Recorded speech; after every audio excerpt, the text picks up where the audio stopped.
Hi, I'm Carl, and I'm a senior designer at LEGO, and today I'd like to show you the LEGO Haunted House, Manor von Baron. Manor von Baron is a haunted house theme park ride, and the main attraction is a freefall tower. So it's like a crazy elevator that the minifigures can get on, right to the top, and drop super fast to the bottom. Baron von Baron is one of the greatest supervillains of all time, from the 1998 LEGO theme Adventurers.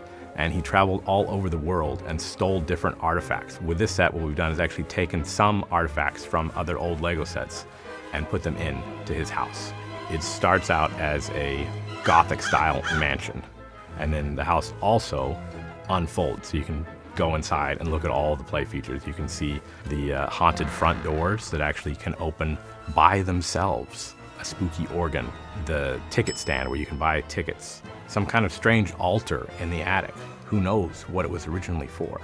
We've included a lot of detail just around the house as well to really bring that haunted mansion to life and really make you feel like you're in this super spooky atmosphere. One of the details that Carl was really excited about is we used a little dark gray frog on the exterior to represent gargoyles. And we got so many laughs when we were putting that on the model. It was really just a fun little detail to put in there. We have a lot of builds that are taken and rebuilt from old LEGO sets. We have the head of the Sphinx from one of the Adventure sets. We have the obelisk from the Adventure sets. We have the heads of Anubis, again from the Adventure sets. We have the orb of Ogle from the Alpha Team sets. There's even a cursed painting that the Baron had painted when he first got the Rigo Ruby. What I absolutely love about this set is right here, the portrait of Baron von Baron.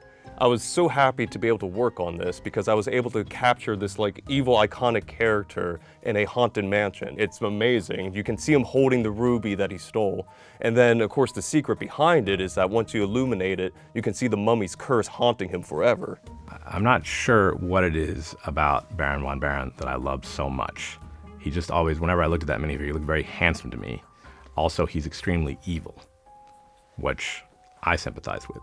This set is filled with a ton of minifigures. You got 2 spooky ghosts, 2 spooky twins, and the rest are attendants that love this ride, and also 1 skeleton for fun. Carl made sure that I did a ton of decorations for this, and one in particular that I like is this one, which is a reference to Fright Nights. You can see the numbers indicating one of the set numbers, but I'll let you look that up and discover it on yourself. The elevator is actually a very interesting function to design. To help work on this problem, I actually got Mike Psyche to come in and help me. There was actually a lot of physics involved to get it to work correctly, because what we needed to do was have this elevator drop and then slow down when it got to the bottom of the tower. So we built some flywheels into the tower that the elevator cart can transfer the energy to the flywheels and then pass by those, and the energy stays in the flywheels and is no longer in the elevator cart.